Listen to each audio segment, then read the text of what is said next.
What's up guys, Pencentury8505 here. You know, it's been quite a while since I've made a video on anything Marx related.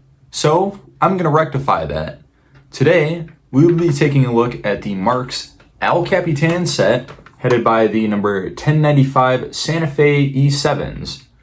So, without further ado, sit back, relax, and enjoy. Grab a drink, grab a snack if you'd like, as we review the Marx El Capitan.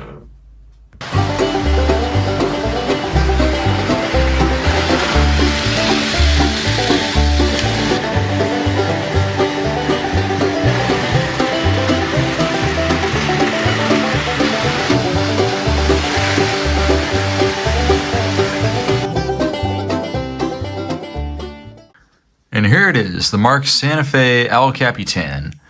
Now, this is the full set as it would have came back when it was being sold, but they also made a add-on B unit for this set, and I do, in fact, have one for this. So we're going to review the full set with the B unit. So let's get right to it and look at all the details. Starting off with the Locomotive, this is a Marx number 1095. It is based off of the Santa Fe's EMD E7s, and it's a pretty good representation of what they would have looked like back in the day. Now, this isn't an entirely accurate representation of the EMD E7s, as it is a Marx model, and Marx was known for being on the more affordable end of model trains back then, or of toy trains back then.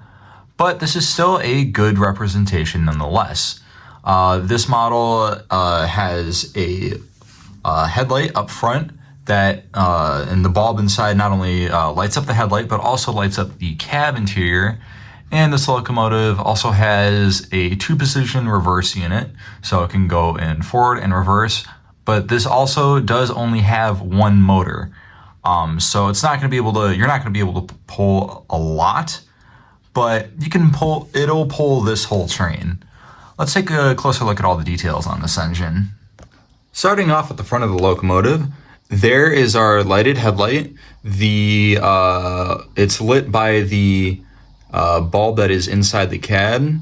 Going down below, there is a access door on the nose with two handrails that are molded into the plastic. This door also does not open.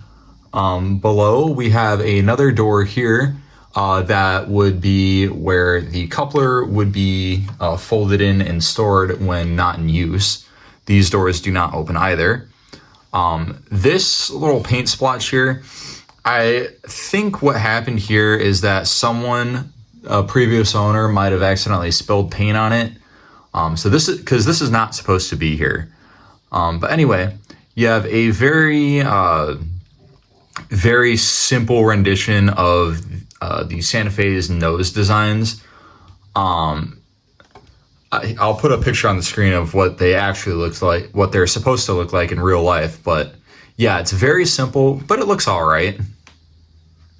Moving down towards the side of the cab, there's our locomotive number 1095. There is also a number board up here that is not lit and does not have a number printed on there. We also have a door to get into the cab. The door does not open, and there are molded in handrails on either side that are painted silver.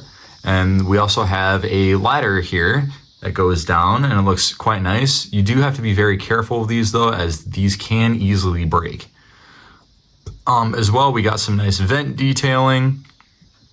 Very basic rendition of the Santa Fe's war bonnet scheme here. And there is the Santa Fe name there, and I actually really like the font that they used for that. We got fuel tank detail down here, though very simple. And there is the front non-powered truck, and I think they detailed it quite nice. It is simple, but it looks pretty good.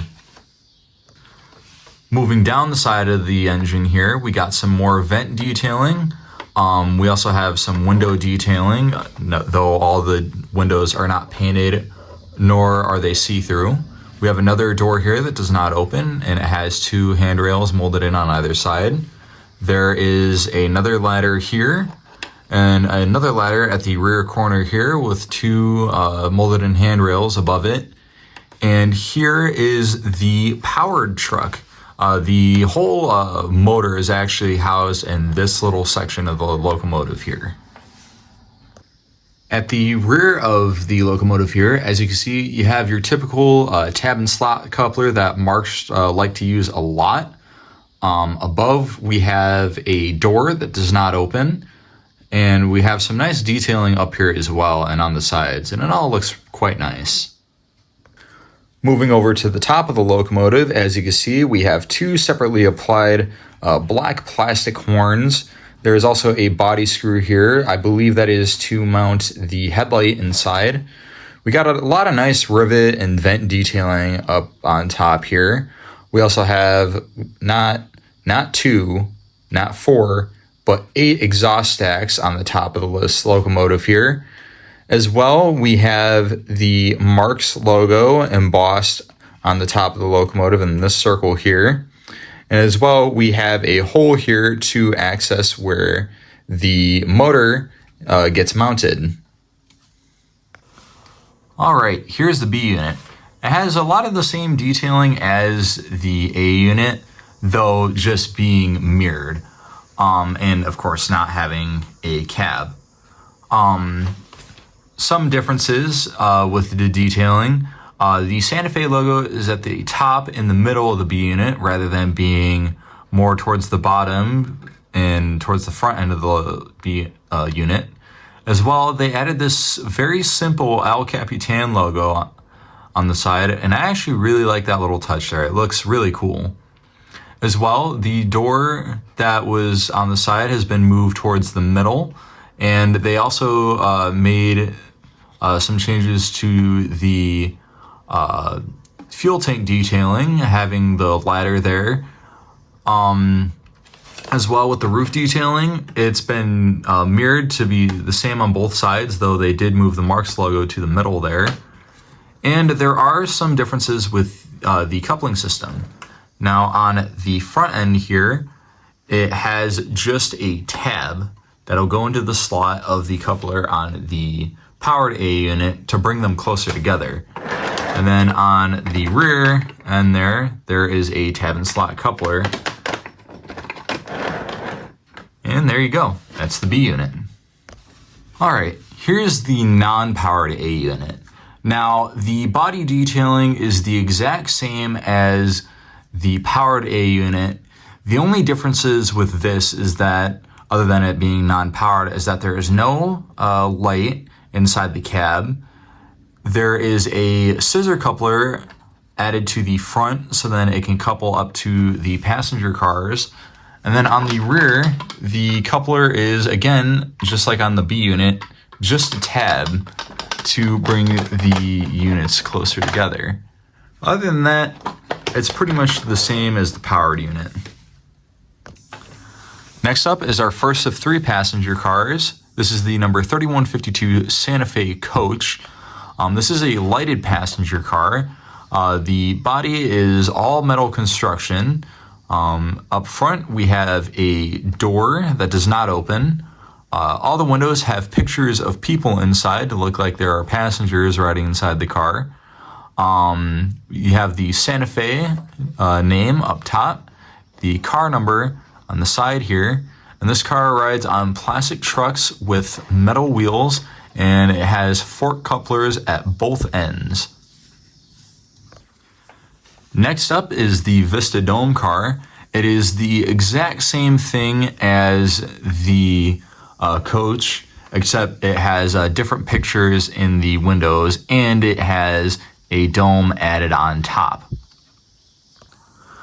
One thing I really want to mention before moving on to the last passenger car is that there's something I really like about these Marx cars. When you couple them up together, they actually have a pretty close gap. A lot smaller of a gap than on most Lionel passenger cars. The gap actually looks pretty good. As well, I want to show you how these Marx couplers work. There's a little tab on the side here. You push it down and move the car and release. That's how you uncouple them. And it's pretty much, they're spring loaded, so then they can be automatically coupled, and just they uncouple very easily. Lastly is the number 3197 Santa Fe observation car. Now, this car does have a lot of differences compared to the other cars. It has a single fork coupler up front, a door here that is lithographed in that does not open, and the pictures in the windows, of course, there are some different ones in there. I do see some of the same ones being used, but they're pretty much all different. You got the Santa Fe name, the car number. You also have these marker lights added on to the sides, and they're on both sides of the car. We wrap around to the back. There is a plate that's been added on with the Capitan logo. And as you can see, there's even pictures at the rear there. Now, if we go to the other side of the car, though, there's something a little odd. If you look, there is no door on this side of the car to access. So if you were a person, let's say a little O-gauge person, and you're trying to get into this train car, you would not be able to access it from this side. You'd have to go to the other side of the train, which is kind of odd. And as well, this kind of brings me back to the other cars here too. If you look, the door here on this side here is towards this end of the car with the dome face going towards the rear. We turn it around. The dome and the door are facing towards the same end of the car. It's kind of weird that they didn't at least mirror the sides, so then the doors would be on the same side, or same end of the car. But I just thought that was an interesting little thing, and a little interesting quirk with the observation car. Now that we've taken a look at everything in this set, let's take it for a few laps around the layout.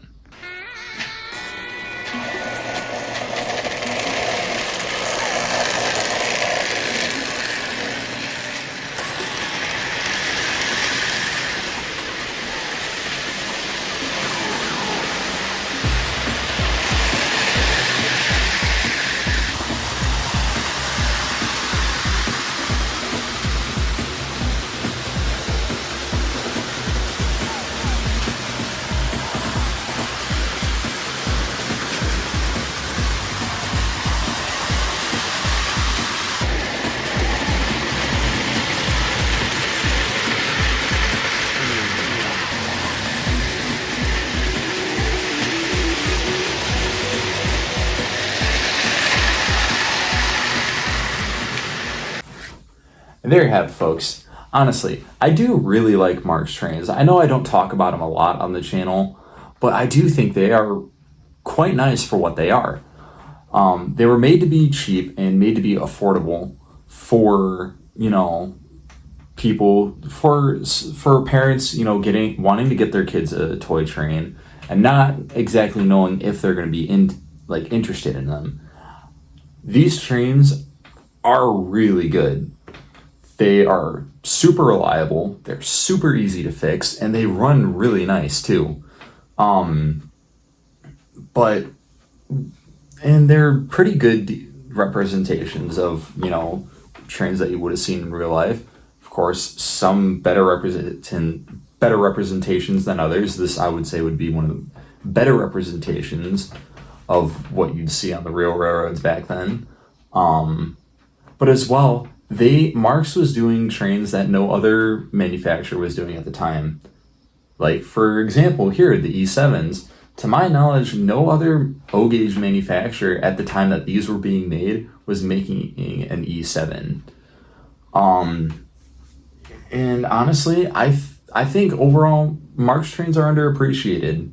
They, like I said earlier, they run well, and they had some stuff that, other manufacturers just didn't make at the time. So yeah, I want to know what you guys think. If you have any thoughts you want to share, put them in the comment section down below. If you like this video, make sure to leave a like, and if you want to see more of what I do, make sure to subscribe and hit the bell icon so you never miss an upload. And if you know of anybody who may like this video, share it with them.